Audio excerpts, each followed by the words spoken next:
Assalamualaikum warahmatullahi wabarakatuh. Bismillahirrahmanirrahim. Pemirsa, kita hari ini kedatangan tamu luar biasa. Ya, saya Ihsanuddin. Kepingin berbincang dengan Anda, tetapi ada narasumber yang luar biasa untuk kita korek-korek ya. Beliau adalah yang pertama, Dr. Nur Hadianto. Beliau ini mantan atau baru saja menyelesaikan tugas sebagai Ketua Pimpinan Wilayah Pemuda Muhammadiyah. Di sampingnya ini Aji Kurniawan, Ketua Pemuda Muhammadiyah Wilayah Kalimantan Barat yang baru. Kita berada di studio podcast Surya Menyapa SMP Muhammadiyah 1 Pontianak. Terima kasih SMP Muhammadiyah 1 yang telah memfasilitasi kita. Baik, siapa dulu nih? Nur Hadi ya. Siap. Gimana rasanya sudah lepas dari tanggung jawab sebagai Ketua Pemuda? Apakah sudah ada karya-karya lain yang sudah menunggu? Kira-kira gimana? Apa yang terjadi? Apa yang menjadi karya-karya atau kendala? Ada COVID, ada apa itu waktu jadi Ketua Pemuda? Iya. Baik, terima kasih Ayahanda Dr. Ihsanuddin. Jadi ini podcast pertama setelah selesai sebagai Ketua Pemuda Muhammadiyah Kalimantan Barat. Iya. Kurang lebih 3 tahun 8 bulan sejak dilantik dan sampai muswil kemarin. Dan alhamdulillah muswil berjalan dengan baik di Kabupaten Landak. Luar biasa. Sebuah terobosan bagi Ortom melakukan kegiatan di luar ibu kota provinsi. Luar biasa. Dan tentu saya mengucapkan selamat dan sukses nih buat Bang Aji Kurniawan yang telah terpilih sebagai Ketua Pemuda Muhammadiyah Kalimantan Barat periode 2023-2027. Ya, insya Allah beliau ini akan melanjutkan estafet kepemimpinan berikutnya untuk membawa pemuda Muhammadiyah lebih baik. Kemudian terkait masa kepemimpinan saya, sebenarnya kami berdua juga, karena sebelumnya Bang Aji ini sebagai sekretaris saya di Pemuda Muhammadiyah Kalimantan Barat. Di masa kepemimpinan kami periode 2018-2022 itu memang periode yang unik ya, karena belum tentu dirasakan oleh periode yang berikutnya, kecuali jika ada musibah yang besar. Karena di periode itu kita mengalami satu masa pandemi COVID-19 yang memang membuat seluruh dunia itu semacam kaget ya, kok tiba-tiba ada bencana seperti itu. Tapi alhamdulillah Pemuda Muhammadiyah Kalimantan Barat di masa-masa itu dapat menjalankan tugasnya, walaupun mungkin dituntut maksimal tidak, tapi gerak dan langkahnya masih terlihat. Di masa periode di masa periode di kepemimpinan saya memang lebih cenderung kita kepada kegiatan-kegiatan kemanusiaan. Ada dua sebenarnya kegiatan besar kemanusiaan yang muncul. Yang satu itu tentu pandemi COVID, itu kita berkolaborasi, bersinergi dengan semua stakeholder, baik itu Muhammadiyah, Aisyah maupun Ortom lainnya. Kemudian ada satu momen di 2021, musibah banjir di Kabupaten Sintang. Oh iya, Sintang Melawi Ketapang ya. Betul. Iya. Itu kami di Pemuda Muhammadiyah ditunjuk oleh Perserikatan Muhammadiyah menjadi koordinasi pusat khususnya di Kalimantan Barat untuk membuat langkah-langkah strategis mengatasi problem tersebut. Dan alhamdulillah waktu itu Pak Ihsan juga ikut melepas bantuan 1 truk sembako untuk saudara-saudara kita yang terkena musibah banjir di Sintang. Kemudian kita juga menghadirkan tenaga medis mulai dari dokter, perawat, bahkan saya dengar dari beberapa provinsi ya. Betul, itu ada dari Lampung, ada dari Jawa Timur, ada dari Jawa Barat dan Jogja yang kita hadirkan ke Kalimantan Barat untuk hadir membantu masyarakat yang terkena musibah banjir di Kabupaten Sintang. Oke. Ini kira-kira ke depan nih harapannya punya bayangan apa terhadap Pemuda Muhammadiyah masa depan di bawah kepemimpinan Aji? Situasi yang bisa dibayangkan itu seperti apa terkait Kalimantan Barat? Ini mau ada pilkada, pemilihan pimpinan daerah serentak, dan itu apa yang ada di dalam pikiran Nur Hadi? Baik, terima kasih Pak Ihsan. Jadi sebenarnya saat saya menyampaikan pidato di pembukaan musyawarah wilayah pemuda Muhammadiyah Landak itu, saya sampaikan ada 4 pilar pemuda negarawan yang dijalankan oleh pimpinan pusat pemuda Muhammadiyah ini saat ini yang diteruskan kepada pimpinan di bawahnya. Salah satu pilarnya adalah politik kebangsaan.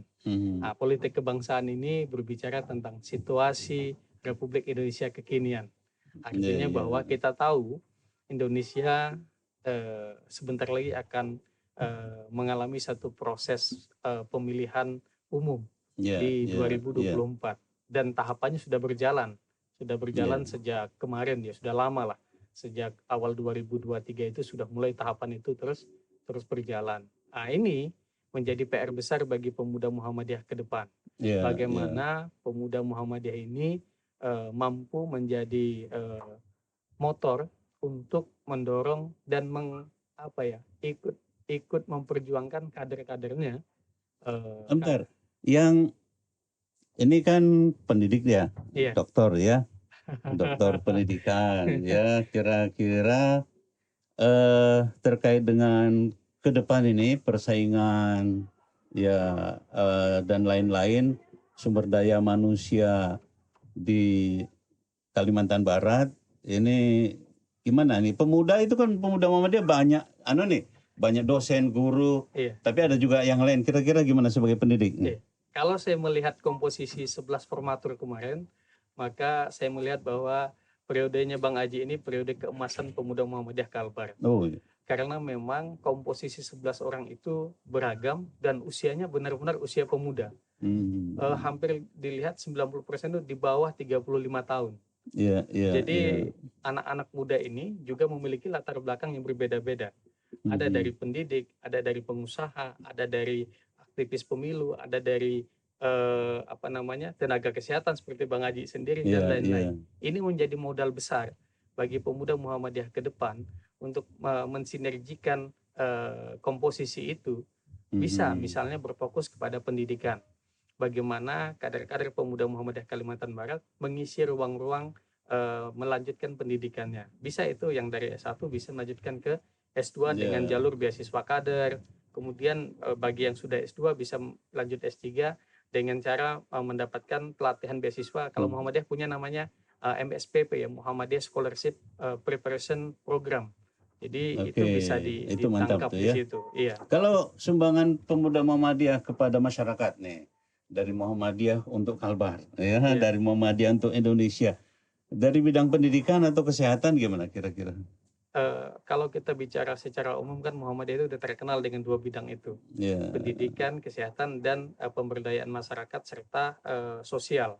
Jadi bagaimana pemuda Muhammadiyah menghadirkan dirinya agar bisa memberi manfaat pada masyarakat, itu ruangnya juga terbuka luas. Sangat optimis ya? Iya, sangat optimis. Misal kita kan tidak harus berbicara kita hadir misalnya membantu masyarakat, itu kan tugasnya pemerintah. Tapi bagaimana pemuda Muhammadiyah berkolaborasi dengan pemerintah membantu masyarakat, kan begitu. Jadi bukan jangan dibalik. Bagaimana pendidikan masyarakat non formal? Ini dia. Menarik ini ya. Kira-kira untuk kepemudaan ya. Iya. Sebenarnya ruang-ruang pendidikan secara formal itu kan tadi saya katakan itu kewajiban negara untuk rakyatnya, untuk masyarakatnya. Sedangkan ruang-ruang lain yang bisa diberdayakan dari pendidikan non formal itu kan bisa dari pemberdayaan, misal ya, kalau pemuda ini kan sentuhan langsungnya dengan Dinas Kepemudaan dan Olahraga. Di sana terdapat program tentang kepemimpinan. Disinilah ruang pemuda Muhammadiyah hadir untuk mencari atau ikut ikut menyiram benih-benih kepemimpinan, ya khususnya dalam persyarikatan lah, karena saya meyakini di Muhammadiyah ini benih-benih kepemimpinan itu sangat banyak sekali. Tinggal diberikan ruang, tinggal diberikan tempat, dan diberikan kesempatan. Karena setelah tumbuh, berikan kepada Indonesia gitu ya. Begitulah ya. Oke, keren banget. Terima kasih. Sama-sama. Ini ada tantangan-tantangan nih dari pendahulu ya.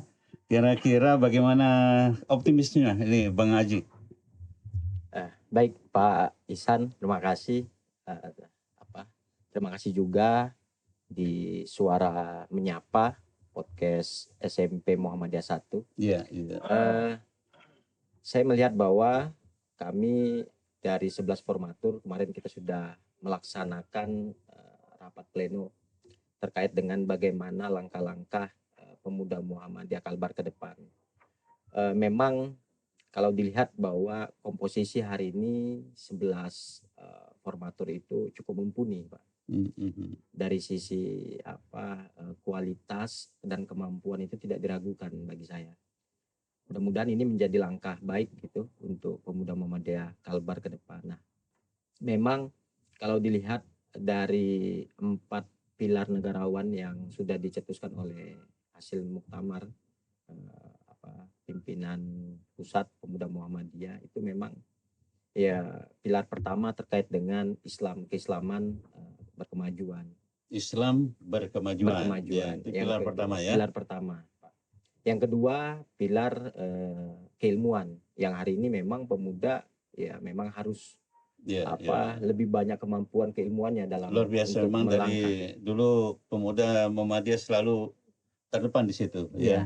Yang ketiga yaitu pilar kewirausahaan sosial. Jadi bagaimana hari ini mendidik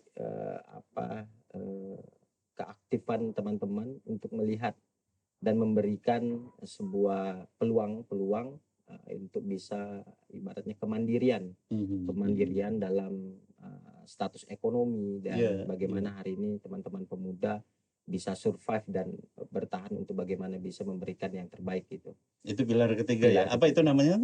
Kewirausahaan sosial. Kewirausahaan sosial ya. Yang keempat yang tadi disampaikan oleh Pak Nur Hadi itu berkaitan dengan politik kebangsaan. Nah, kami sudah membuat sebuah keputusan kemarin bahwasanya tagline kami yaitu pemuda merawat Kalimantan Barat dengan negarawan progresif. Nah, kita tahu bahwa kata merawat itu sendiri kan berarti menjaga, menolong dan lain-lainnya. Saya yakin bahwa merawat itu bukan hanya merawat kesehatan gitu, tapi merawat sosial, merawat keberagaman, merawat pendidikan, merawat keagamaan dan lain-lainnya, itu menjadi satu payung nanti pemuda Muhammadiyah Kalimantan Barat itu untuk bisa menjaga dan merawat keberagaman dan lainnya. Nah, maka hari ini perlu sinergitas, perlu kolaborasi untuk bisa mewujudkan itu, dan kami juga terima kasih kepada pimpinan PWPM sebelumnya Pak Nur Hadi atas kerja keras dan usaha untuk bisa mewujudkan keaktifan pemuda Muhammadiyah agar bisa menyeimbangi organisasi kepemudaan lainnya di Kalimantan Barat. Itu luar biasa. Lalu ini hubungan dengan OKP lain ya, aksi keluar atau mungkin juga kita kan daerah perbatasan nih. Apakah merawat itu, apakah daerah perbatasan itu juga penting? Mana lebih penting dengan Kota Pontianak atau kira-kira bagaimana ini? Ini hubungan keluarnya. Pada intinya memang selama periodisasi kemarin itu kita lebih banyak di tatanan internal. Bagaimana meningkatkan kapasitas teman-teman di pemuda hari ini. Namun langkah selanjutnya itu bagaimana hari ini kita mengelaborasikan keluar dari tatanan internal untuk bisa bersinergi dengan teman-teman pemuda lainnya, termasuk dengan teman-teman Ansor, teman-teman pemuda GPII atau beberapa organisasi lain, termasuk kepemudaan lainnya KNPI dan lainnya. Apakah harus yang sama agamanya atau kan ada pemuda Katolik, ada pemuda Praga, bagaimana? Ya, sampai dengan hari ini memang saya secara pribadi yang diamanakan teman-teman di pemuda, saya sering berkomunikasi Pak dengan beberapa organisasi kepemudaan yang non Islam gitu ya. Teman-teman pemuda Katolik, termasuk kemarin sekjennya Mas Ken dan lainnya, kita komunikasi gitu, Bang Jeffrey selaku Gamki dan lainnya. Nah, memang hari ini kami bertekad untuk bagaimana bisa berkolaborasi untuk memajukan identitas pemuda hari ini di Kalimantan Barat itu harus mampu untuk menjadi problem solvingnya pemerintah gitu. Dengan kekuatan bersama, dengan kekuatan kolaborasi ini saya yakin gitu. Maka nanti kedepannya juga para pemuda di Kalimantan Barat ini menjadi satu wadah yang paling bisa dikatakan ditakuti oleh kaum lainnya gitu, karena tanda kutip lah ketika ya. sudah pemuda berkolaborasi saya yakin gitu ada satu tujuan yang sama, satu kesepakatan bersama untuk mewujudkan Kalimantan Barat ini semoga lebih maju dan berkembang. Ada isu lingkungan ya, kayaknya kalau Kalimantan ini isu lingkungannya tuh berat ya, hutan, tambang. Di samping itu juga isu SDM-nya urutan keberapa begitu ya. Ini kira-kira gimana nih? Nah, di dalam sebuah kepengurusan di pimpinan wilayah Pemuda Muhammadiyah ada bidang-bidang seperti lingkungan hidup dan lainnya. Memang hari ini kita memposisikan kader-kader kita sesuai dengan kemampuan dan bidangnya. Nah, alhamdulillah hasil kemarin kita melakukan pleno itu kita menempatkan kepada identitas teman-teman yang hari ini pergerakannya di lingkungan, termasuk kolaborasi dengan MDMC. Jadi memang teman-teman yang MDMC itu bagian dari Muhammadiyah yang menangani apa itu? Manajemen disaster management. Jadi apa namanya, kebencanaan. Ya. Nah, itu dengan kolaborasi itu saya yakin teman-teman yang berada di MDMC dan teman-teman yang berada di kepengurusan bidangnya lingkungan hidup itu bisa melakukan sebuah sinergitas yang untuk mewujudkan paling tidak minimal dari mulai langkah pertama, yaitu kita mencoba untuk menginisiasi berbagai macam misalnya penanaman pohon untuk menjaga lestari lingkungan hidup itu. Terus habis itu bagaimana gerak-gerak langkah dalam mewujudkan keasrian dan lainnya. Kampung hijau. Satu lagi nih, masalah klasik organisasi sosial, organisasi kepemudaan, dana. Ini gimana bayangannya nih? Pendanaan. Memang hari ini kami tantangannya adalah bagaimana pemuda Muhammadiyah harus mandiri. Itu yang utama. Karena apa? Setiap program, setiap kegiatan, setiap berjalannya sebuah gerakan pasti akan ada situasi finansial yang harus dikeluarkan. Nah, memang hari ini kita mencoba untuk berkomunikasi lebih dalam, pertama dengan pemerintah daerah, Pemprov Kalbar khususnya gitu. Kita mencoba untuk menyampaikan berbagai hal, program yang kita tawarkan kepada pemerintah. Nah, jadi kemitraan ya. Bagaimana hari ini kami dikuatkan dalam sisi kolaborasi itu. Di sisi lain, selain eksekutif, kita juga mencoba untuk berkomunikasi dengan teman-teman di legislatif gitu. Karena apa? Untuk dapat membuat regulasi kebijakan. Karena memang kan 3 fungsi DPR itu kan pertama regulasi, yang kedua adalah penganggaran, yang ketiga adalah pengawasan. Nah, mungkin kita bisa bekerja sama di situ dalam sisi pengawasan gitu. Mungkin ini yang mungkin hari ini kita coba masuk ke dalam ranah-ranah itu. Ya paling tidak ketika kita sinergitas atau kolaborasi meringankan dari sisi finansial atau penganggaran dalam setiap kegiatan. Mungkin itu, Pak. Oke, mantap. Gimana? Beliau ini apa nih? Direktur apa nih? PKU ya, Direktur Klinik PKU Muhammadiyah Kitamura. Ini klinik luka paling top saya dengar nih. Amin. Ini pasiennya dari mana aja? Memang kalau dilihat dari tahun 2005 ya, kuat-kuatnya atau ramenya pasien itu pada saat 2013-2018. Kerjasama di kepemimpinan saat itu Pak Suryadi itu mewujudkan mulai berkembangnya peminatan dari perawatan luka.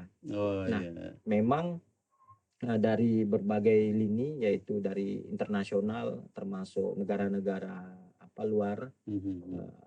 Pada saat itu memang Jepang pada khususnya, tapi hari ini kita juga membuka membuka wawasan komunikasi dengan negara lain. Seperti kemarin kita ada dapat kunjungan dari Filipina, sama dapat kunjungan dari negara lain. Dan ini membuat sebuah gerak langkah pemuda, termasuk saya ada di situ, dan Muhammadiyah hari ini untuk bisa menyebarluaskan bahwa klinik kita ini walaupun minimalis PKU Muhammadiyah Kita Murah Pontianak, walaupun minimalis, saya yakin banyak orang yang meningkatkan derajat kesehatannya ada di situ. Gitu. Oke, terima kasih. Ini Bang Nur Hadi, seberapa optimis nih dengan yang disampaikan oleh ketua baru kita? Ya harus optimis ya, dan sangat optimis. Sangat optimis karena tahu siapa beliau ya. Iya, karena saya meyakini bahwa kader-kader Muhammadiyah itu adalah kader-kader yang sudah terbentuk dari kegigihan, kemudian kerja keras, dan memang memiliki senior-senior yang selalu membimbing begitu. Jadi hal itulah yang menjadi jalan lurus bagi kader-kader pemuda Muhammadiyah untuk terus meningkatkan kiprah dan geraknya bagi masyarakat ya, khususnya di kelompok pemuda begitu. Keren banget ya. Ini terakhir Bang Haji mau menyampaikan apa nih kepada pemirsa kita? Baik, mungkin saya berpesan kepada para pemuda di Kalimantan Barat khususnya, bahwasannya jika kamu mau dihargai, maka kamu harus meningkatkan kemampuan dan kualitas diri. Karena ketika kemampuan dan kualitas diri kamu itu meningkat, maka orang lain akan menghargai kita. Mungkin itu dari saya. Terima kasih, luar biasa ya. Terima kasih Bang Nur Hadi, Bang Haji. Pemirsa, kita nanti mau melihat nih pendapat ada dua tokoh masyarakat mengenai pemuda Muhammadiyah, kepemimpinan yang lama, kepemimpinan yang baru. Ini saya rasa sebagai bahan kita untuk saling asuh. Barangkali juga nanti ada saran-saran atau kritik barangkali dari para senior di pemuda, tetapi juga tokoh masyarakat yang masih pemuda juga. Yeah. Oke, kita berlanjut akan memanggil tokoh kita. Yang pertama Pak Dr. Firdaus Djarin ya. Beliau ini adalah tokoh masyarakat aktivis yang saya tahu benar. Dr. Firdaus Djarin sebagai anggota DPRD, sebagai akademisi, ya pakar pendidikan, bahasa, ini luar biasa nanti terkait banyak nih. Kemudian Bang Haji Edi Satria MAG, ini seorang bisnismen, tokoh pemuda, pernah menjadi bendahara pimpinan Pusat Pemuda Muhammadiyah. Oke pemirsa, kita akan panggil beliau. Terima kasih. Siap. Bang Haji, Bang Nur Hadi, ya Bang. Makasih Nur Hadi yang ini. Oke. Kita gantian. Ayo Bang Haji. Bang Haji. Oke pemirsa, seperti saya janjikan tadi, setelah saya wawancara dengan dua tokoh pemuda Muhammadiyah, ya ketua periode yang lalu di tingkat wilayah Kalimantan Barat dan ketua periode yang sekarang, ada optimisme yang sangat luar biasa. Seperti biasa pemuda Muhammadiyah itu memang selalu top. Sekarang saya seperti janji tadi menghadirkan dua tokoh masyarakat. Yang pertama Dr. Firdaus Djarin. Beliau ini saya tahu waktu saya baru datang di Pontianak itu beliau mahasiswa rajin menjemput saya di rumah kontrakan pakai motor. Beliau dulu aktivis yang KB apa namanya itu? PKBI ya. Kemudian aktivis mahasiswa juga, kemudian KNPI ya. Sekarang dosen di Universitas Muhammadiyah Pontianak. Beliau doktor pendidikan bahasa. Nanti kita minta ini ulasan beliau tentang pendidikan, tentang hubungan masyarakat, ya bau politik biasalah, namanya juga pemuda. Itu pemuda nggak bisa lepas dari hasrat masa depannya itu yang untuk membangun bangsa. Yang kedua saya mengundang Abang Haji Edi Satria MAG. Ini beliau ini sebagai bisnismen, tetapi latar belakangnya beliau dari Gontor dulu. Oh, ini luar biasa. Nanti Pemuda Muhammadiyah ini kan organisasi agama. Coba sorotan seorang Bang Edi ini santri atau mantan santri? Oke ya. Ya. Beliau ini orang teater juga. Saya pernah nonton dulu pertunjukan beliau, luar biasa itu di beberapa kali penampilan. Baik, assalamualaikum Pak. Ya, baik. Ini tokoh pemuda kita ini sudah menyampaikan tadi.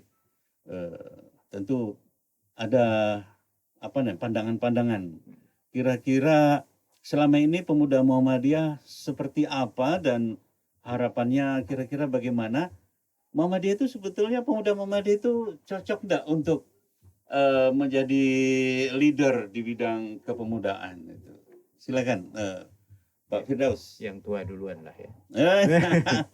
Baik. Ya. Assalamualaikum warahmatullahi wabarakatuh. Waalaikumsalam. Para pemirsa, Bang Ihsanuddin, kita panggil abang aja lah ya. Siap. Bang Edi dan Bapak Ibu sekalian. Organisasi itu, apakah itu termasuk di Pemuda Muhammadiyah? Hanya ada dua hal kali ya. Secara kuantitas, jumlah, itu harusnya semakin bertambah orang minat untuk bergabung di Pemuda Muhammadiyah. Tapi bukan hanya sekedar jumlah, apalah arti banyak tapi juga tidak berkualitas. Nah, ini sering saya sampaikan di adik-adik Ortom bahwa selain organisasi otonom Muhammadiyah ya. Saya sering diminta juga untuk menyampaikan materi.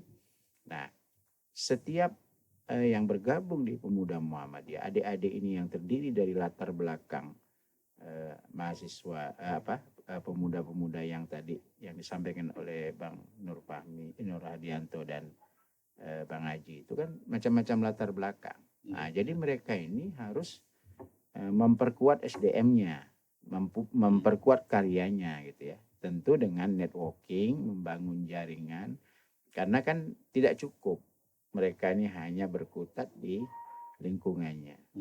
Nah, misalnya kita lihat 11 orang formatur ini terdiri berbagai macam profesi ya. Nah, Muhammadiyah ini juga tidak boleh juga besar hanya di lingkungannya, tetapi impact dampak kepada masyarakat khususnya di kalangan pemuda itu harus semakin melebar gitu ya.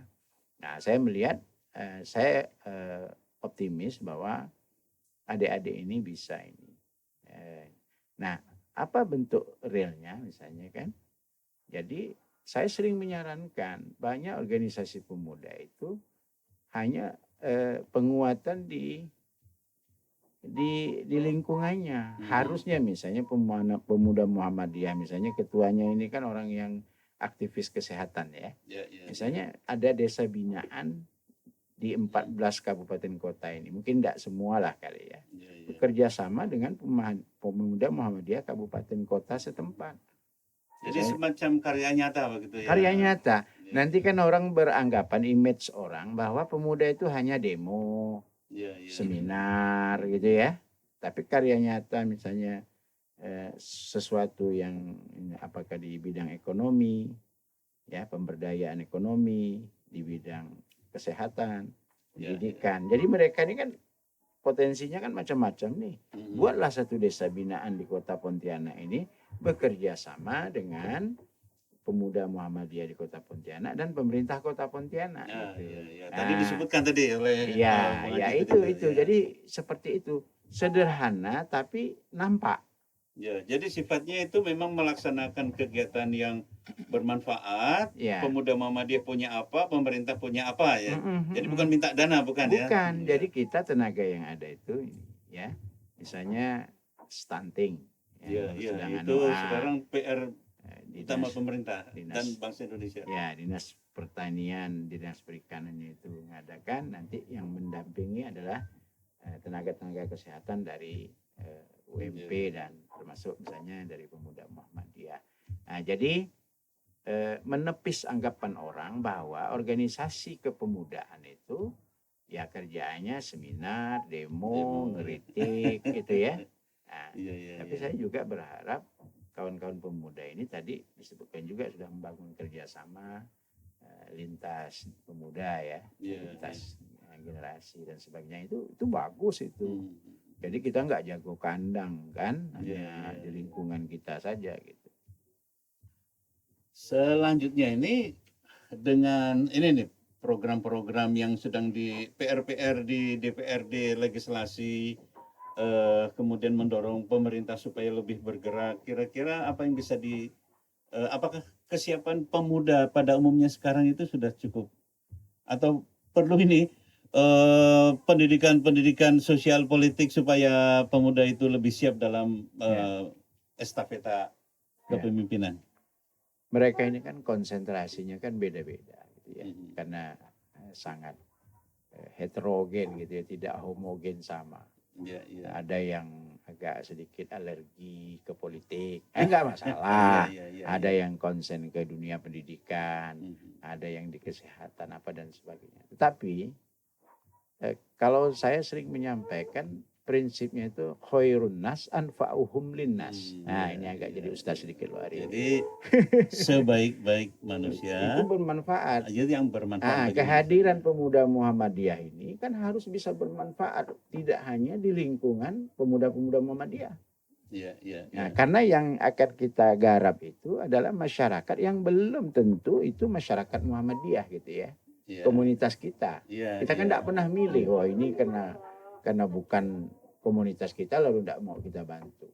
Nah, itulah menurut saya aksi nyata dari adik-adik. Jadi imbasnya bukan hanya pada lingkungan sekitar, tapi masyarakat yang heterogen itu harus terlayani. Ya paling tidaklah ada karya nyata. Kan kita nggak cukup materi, nggak cukup kekuasaan, nggak cukup SDM ya. Pasti harus dikerjasamakan. Membangun jaringan networking itu sangat perlu. Makanya, ini Bapak kan ini dosen nih. Nah, kira-kira kalau pemuda bekerja sama dengan perguruan tinggi, dengan sekolah dalam saling memberi, saling menerima gitu. Selama ini bagaimana ya? Itu kita lakukan. Jadi misalnya Pak, saya kan mengajar di UMP Pak ya. Universitas Muhammadiyah Pontianak. Kan ada Fakultas Ilmu Kesehatan. Nah, di sana mereka ada dosennya yang meneliti berkaitan dengan stunting. Nah, di Pontianak itu ada program pemeliharaan ikan itu diperuntukkan kepada keluarga stunting. Sebentar, ini banyak pertanyaan masyarakat itu stunting apa kayak bahasa Inggris kayak apa itu? Apa itu stunting itu, Pak? Stunting itu tumbuh kembang yang tidak sesuai dengan kesehatan lah ya. Ukuran tubuh, ukuran otak begitu ya. Iya, kalau kita bertiga ini insya Allah enggak apa. Itu apa? Kontet kah apa namanya itu? Ya. Bahasa kampungnya apa itu? Iya, kayak cebol gitu lah. Cebol. Iya. Nah, baik, terus lanjut. Kita enggak punya program itu ya Pak ya. Kalaupun misalnya mau diusahakan perlu pembiayaan yang cukup besar. Nah, kita kerjasamakan dari Fikesnya melakukan penelitian, kemudian adik-adik mahasiswanya kita terjunkan. Nah, kemudian yang ibu-ibu di Kelurahan Palima itu memelihara ikan.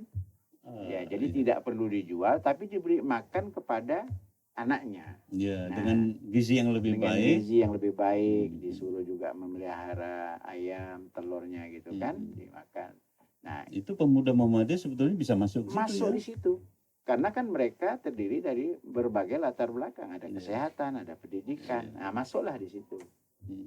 Sebagai pendamping gitu kan. Dan alhamdulillah bisa dikerjasamakan. Dan sudah ya. Dan ini juga perintah, Pak. Perintah dari PDM. Pimpinan daerah Muhammadiyah. Orang-orang yang bergerak di amal usaha Muhammadiyah termasuk di Ortom itu harus jelas berkarya. Kalau yang di kalau dia tidak melakukan karya-karya seperti itu tidak diperpanjang masanya. Saya pikir betul itu. Ya harus ada pemaksaan sedikit. Masa udah diberikan Muhammadiyah tetapi tidak berbuat untuk Iya. Muhammadiyah. Dan kepemimpinan itu kan sesungguhnya kekuatan untuk berkarya. Iya. Di masing-masing individu kita bergerak kan. Iya. Baik, ini pemirsa, ini kalau yang berbicara anggota DPR itu, wah halus, teratur gitu ya. Kena macam saya meledak-ledak nih. Kita mau beralih ke Bang Edi nih. Bang Edi Satria ini dulu bendahara pimpinan pusat. Bendahara umum, ya, pimpinan pusat Muhammadiyah. Kemudian seorang pengusaha, ya, aktivis sosial, santri. Bagaimana memandang pemuda Muhammadiyah dulu dan sekarang? Terima kasih. Assalamualaikum warahmatullahi wabarakatuh. Waalaikumsalam warahmatullahi wabarakatuh. Pertama terima kasih pada Surya Menyapa, Studio Podcast Surya Menyapa, SMP Muhammadiyah 1 Pontianak. Ya. Dan yang menjadi host ini kebetulan senior kita juga ini. Wah.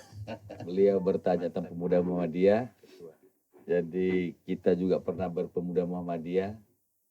Jadi pertama kita mengucapkan selamat kepada Saudara Aji Kurniawan yang terpilih di Museum Pemuda Muhammadiyah di Kabupaten Landa. Dan selamat juga kepada Nur Hadianto yang telah meletakkan masa periodenya kepada kadernya.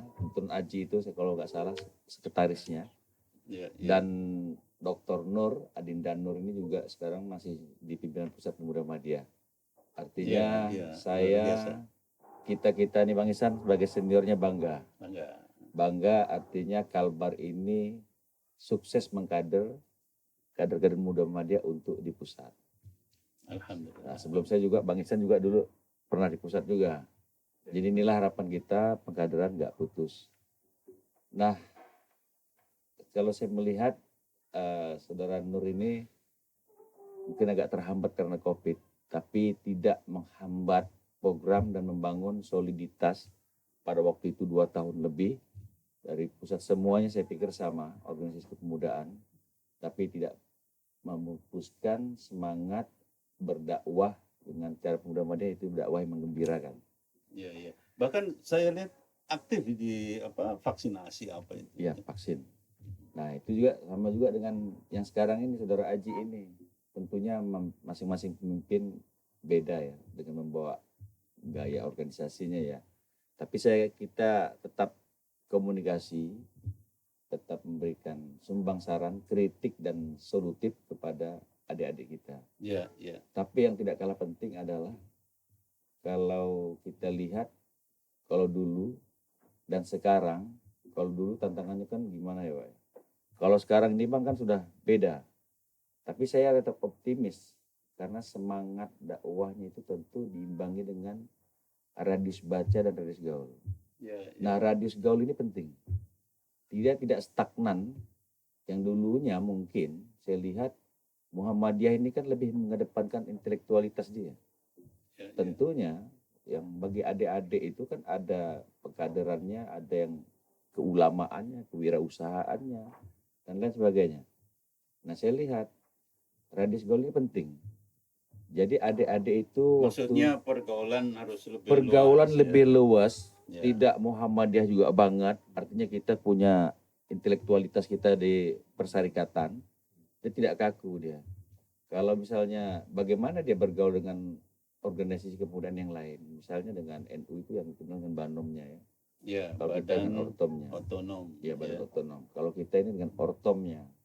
Lalu bagaimana mereka dengan GMNI dia segala macam. Dan ini saya pikir ini sesuatu hal yang menarik.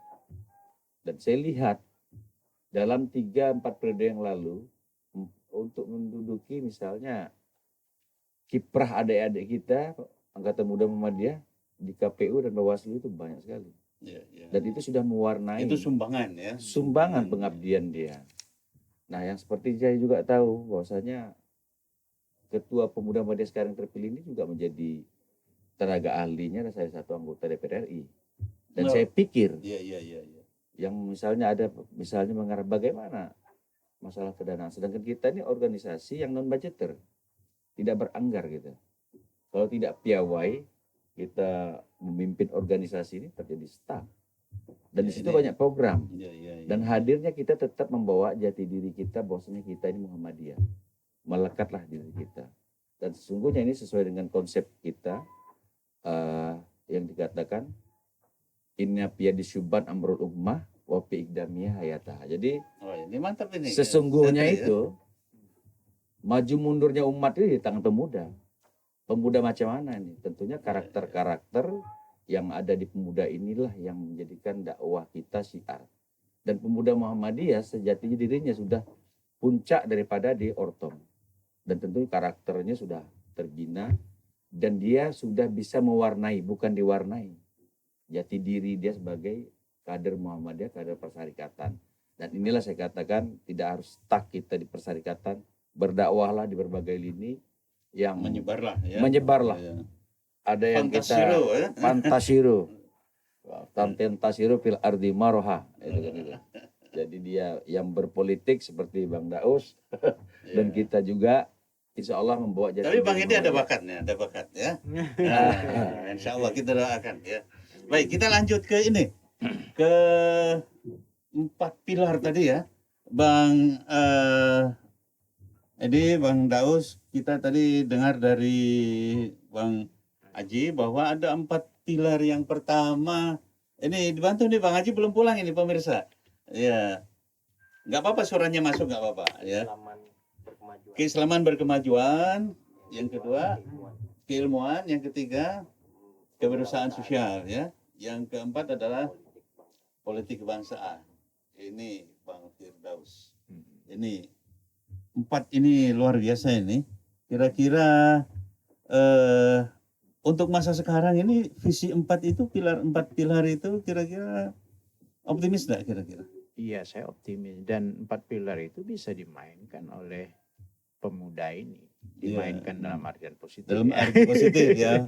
Bisa menjadi ranah perjuangan. Iya, ranah perjuangan. Jadi pemuda itu enggak boleh alergi juga dengan sesuatu yang ini ya. Selagi regulasinya bisa.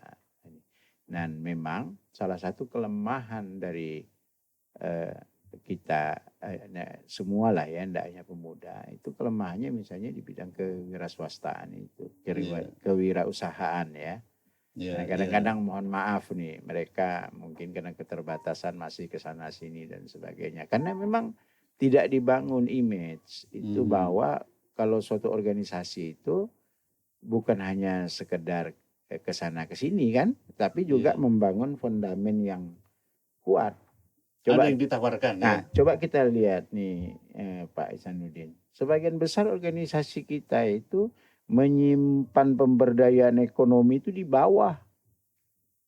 Padahal mesti menjadi motor penggerak. Sehingga tidak ada modal yang kuat misalnya untuk bargaining position di posisi-posisi tertentu. Satu organisasi misalnya besar karena hanya SDM-nya aja, tapi ekonominya tidak kuat gitu.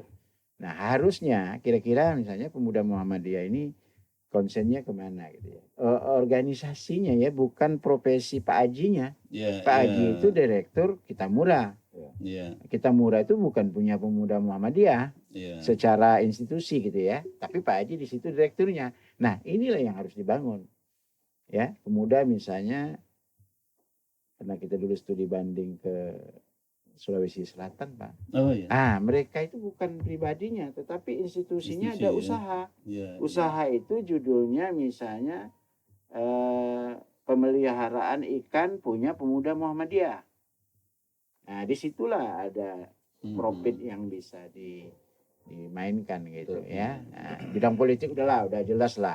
Apapun mungkin partainya, di Muhammadiyah ini kan juga macam-macam partainya. Tapi kita harus berperan. Nah, ketika jadi kembali ke Muhammadiyah, berbuat untuk Muhammadiyah. Jangan dilahirkan Muhammadiyah tapi tidak pernah ingat dengan ibu yang melahirkannya. Ini kan anak durhaka namanya. Nah, gitu. Tapi itu di luar negeri sana lah. Ya, luar sana. Sini tidak ada itu. Baik, ini Bang Edi, ini sebagai pengusaha, usahawan sosial, kira-kira gimana ini? Yang namanya usahawan sosial, itu maksudnya apa? Ya, saya tertarik apa yang disampaikan Bang Daus tadi. Sebenarnya kita ini di Muhammadiyah ini juga sebenarnya pun pengusaha juga ya. Artinya latar belakang berdiri Muhammadiyah, pendirinya, panding padernya Pak Haji Ahmad Dahlan juga pedagang juga. Pedagang batik gitu. Cuma beda sekarang ini, kalau pedagang itu kan harus ada modal. Kayak kita mau jual telur, modal kita harus belanja telur dulu 2.000 jual 2.200. Tapi kalau pengusaha ini kan dengan oret-oret kertas sudah bisa. Tapi yang saya katakan adalah kan kita ini majemuk ya di Muhammadiyah, ya, latar belakang pendakwahnya ada, pengusahanya ada politisinya. Tapi ketika kita bicaranya ranah pemuda Muhammadiyah, ya kita punya ADRT-nya, landasan kita garis besar haluan organisasinya ada, tentunya ada barometer, ada parameter yang harus kita kerjakan. Nah, usaha ini adalah saya pikir penting. Nah, itu tadi Bang, yang saya bilang radius gaul tadi Bang. Bila mana pemuda Muhammadiyah mungkin di periode kita, banyak kita MOU itu, kita ada kerjasama, tentunya ada ranah ya, mana yang kita bisa memberikan kontribusi buat persyarikatan. Jadi kalau kita bilang Muhammadiyah ini roda penggeraknya, kaya ini Muhammadiyah, dengan bilang 300 sampai hampir 400 triliun, itu kan mungkin dari amal usaha ya. Tapi ini juga harus kita berdakwah ke lain. Misalnya autokritik buat kita internal Muhammadiyah, kita banyak rumah sakit, banyak kita klinik, tapi kita tidak punya pabrik obatnya, farmasinya. Coba kita memberikan itu produknya, salah satu sisi. Di Jawa, kalau kita bilang di Jawa, zamannya itu saya tahu Pak Raji itu usaha yang ada di Jawa, almarhum dia bisa melibatkan misalnya di Jawa Timur itu dari usaha laut ya, kepiting, ikan dan ekspor. Inilah sebenarnya kita pun juga nggak alergi juga ke sini.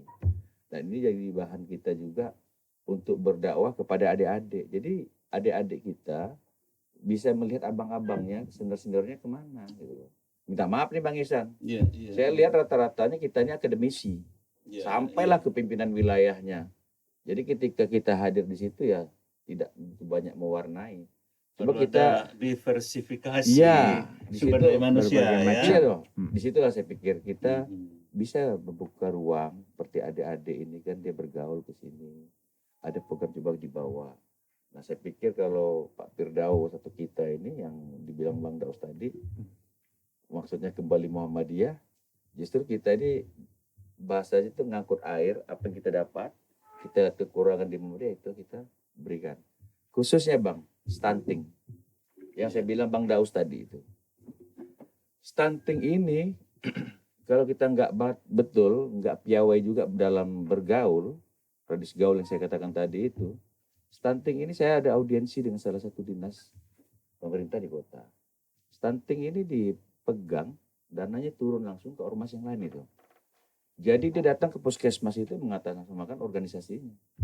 Jadi dia punya budget. Dan itu memperuntungkan organisasi. Dan saya pikir itu sah-sah saja. Sepanjang dia ada kontribusi. Ada kontribusi sesuai, dan suwonnya kerjasama dengan dinas. Tapi dia bisa mengelola anggaran itu. Dan itu disahkan. Nah itulah saya katakan tadi. Ya selama dia tidak keluar dari koridor, ya silakan saja radius gaul ini dia bergaul kemana saja dengan komitmennya bahwasanya dia tetap kadar persyarikatan Muhammadiyah tidak keluar dari anggaran dasar yang telah ditetapkan. Itu Bang. Oh ini luar biasa. Ya. Luar biasa pemirsa. Kita ini asik sekali dengan dua narasumber yang ya sebagai panel kita membahas tentang pemuda Muhammadiyah. Ini ada dua pertanyaan terakhir ini tentang bagaimana optimisme terhadap kelangsungan Muhammadiyah ini. Kelangsungan Muhammadiyah, tumbuhnya kader, tumbuhnya amal usaha yang banyak, perlu tenaga, keberadaan dan kiprah angkatan muda yang selanjutnya apakah sudah siap mengembangkan selanjutnya, apakah tumbuh baru malah bisnis atau kira-kira gimana Pak Firdaus ini? Terutama untuk pemuda ini ya. Iya, kita fokusnya pemuda. Ya, jadi memang menurut saya kaderisasi itu diciptakan tidak kemudian hanya serta-merta muncul seperti itu. Itulah yang disebut dengan aktivis.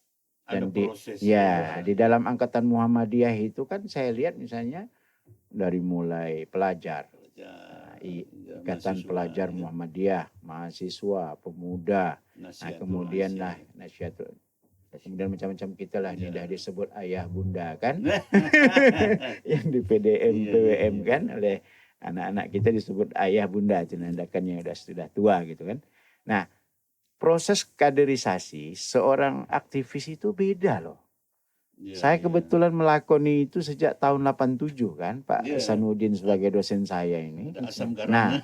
jadi saya sudah sangat paham sekali dengan bagaimana membina masyarakat dan sebagainya. Nah, Muhammadiyah sudah melakukan itu. Tetapi itu menurut saya tidak cukup kalau tidak kita perkaya dengan wawasan-wawasan lain. Bukan hanya nih aku kader Muhammadiyah, aku aktivis muda. Tapi misalnya karyanya ya biasa-biasa saja.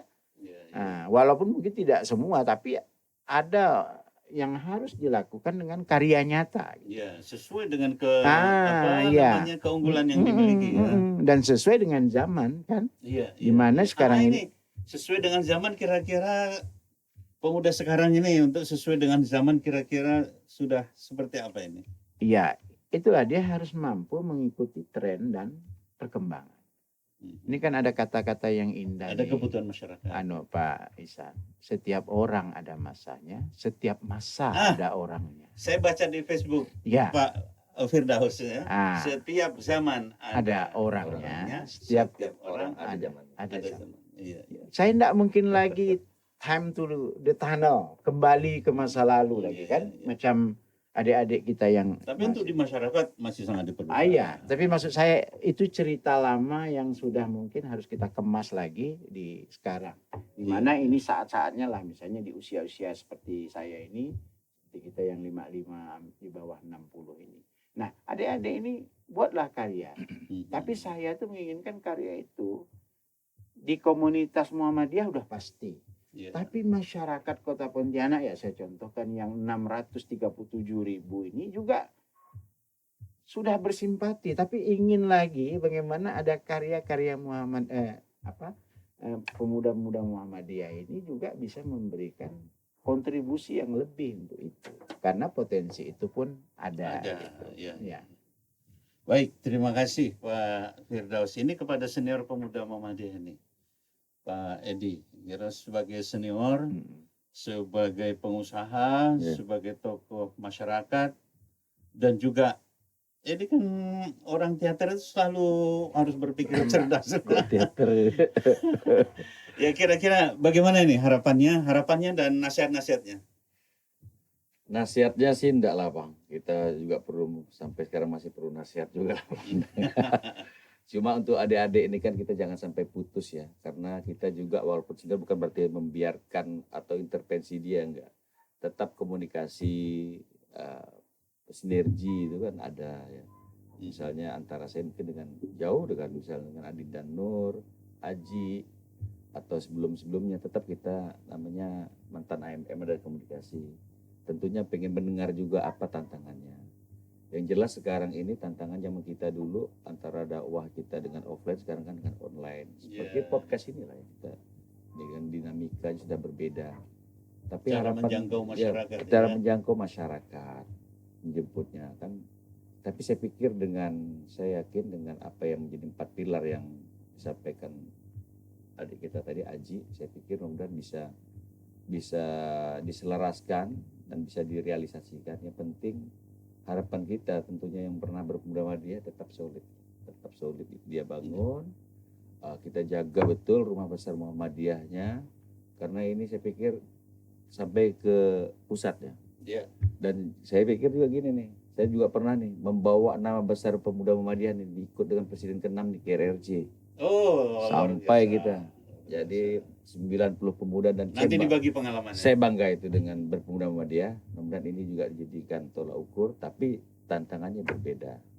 Jadi kalau bersapa mungkin saya sering ngutip Bang Ihsan juga nih. Beliau udah bahasa Inggris nih. Kalau salah dikoreksi Bang. It's nice to be important, but more important to be nice. Memang penting jadi penting, tapi lebih penting lagi menjadi orang yang baik, yang bagus. Gitu Bang. Baik, terima kasih Bang Edi, Bang Firdaus, pemirsa. Ini kalau kita ikutkan, itu banyak sekali ilmu yang akan kita bagikan. Tetapi tentu kita ambil kesempatan lain lah nanti. Insya Allah, Insya Allah bisa Pak Firdaus ya. Sehat selalu, ketemu Insya lagi. Allah. Amin. Dan kita dengan dua tokoh ini cukup energik. Beliau ini menambah energi saya juga ini. Semoga terus energi kita bisa kepada masyarakat. Terima kasih juga SMP Muhammadiyah 1 telah memberikan fasilitas studio podcast Surya Menyapa. Terima kasih pimpinan wilayah Pemuda Muhammadiyah yang baru selesai dan pimpinan Pemuda Muhammadiyah Kalimantan Barat yang baru mendapat amanah. Saya masih lagi kepengen, tetapi harus kita sudahi. Terima kasih Pak Firdaus, terima kasih Pak Edi. Ya. Permisa, Assalamualaikum warahmatullahi wabarakatuh. Waalaikumsalam. Ya. Makasih. Nah, insya Allah nanti kita lagi.